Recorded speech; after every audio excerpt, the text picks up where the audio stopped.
The main loan was given in 2007, as you say. It was from British Caribbean Bank to Belize Telemedia Limited for about $22.5 million US. And the purpose of that loan was for equipment and other infrastructure for Telemedia, as well as to purchase some shares. That transaction went through. That is to say, you will recall, it goes all the way back to Mr. Prosser and some shares that had been pledged to RBTT in Trinidad and Tobago. Mr. Prosser defaulted and RBTT wanted to sell. And then a subsidiary of Telemedia, Telemedia Investments Limited, bought the shares with the proceeds of this loan, part of the proceeds of this loan. And they, as you can imagine, were obliged to repay. There were two other entities, or one other entity, Sunshine Holdings Limited, which had borrowed about $1 million, just over $1 million, and he had an overdraft of about $1 million. So all in all, it was about $24 million total.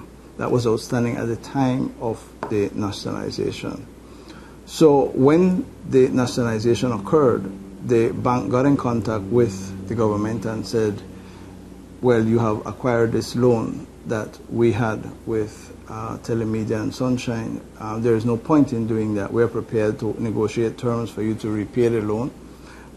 Or if you don't want, we can assign it to another financial institution, and that financial institution can then make a loan to you and you pay us out. None of that was done. Government, as you know, took the loan, took all the security rights, and the bank went to court to attempt to collect its money. When it did that, the government issued another statutory instrument and actually took away the debt and any and every right that the bank had to recover its money.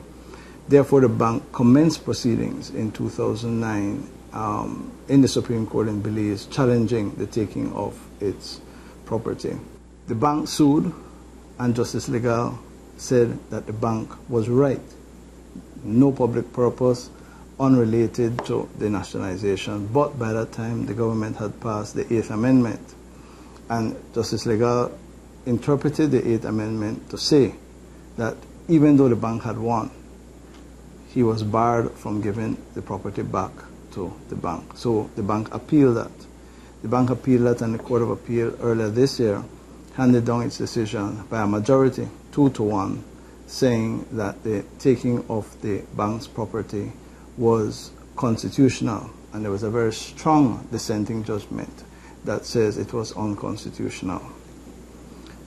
That case is now before the Caribbean Court of Justice, and we're halfway through the arguments. We return in January to complete the arguments.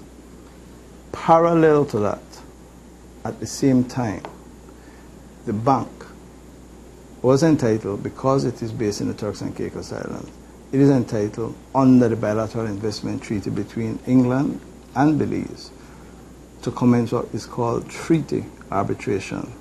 Under that bilateral investment treaty, if there is a dispute, if there is an expropriation of property by the government, and any entity that is a British entity in England or in any of its colonies can commence arbitration proceedings.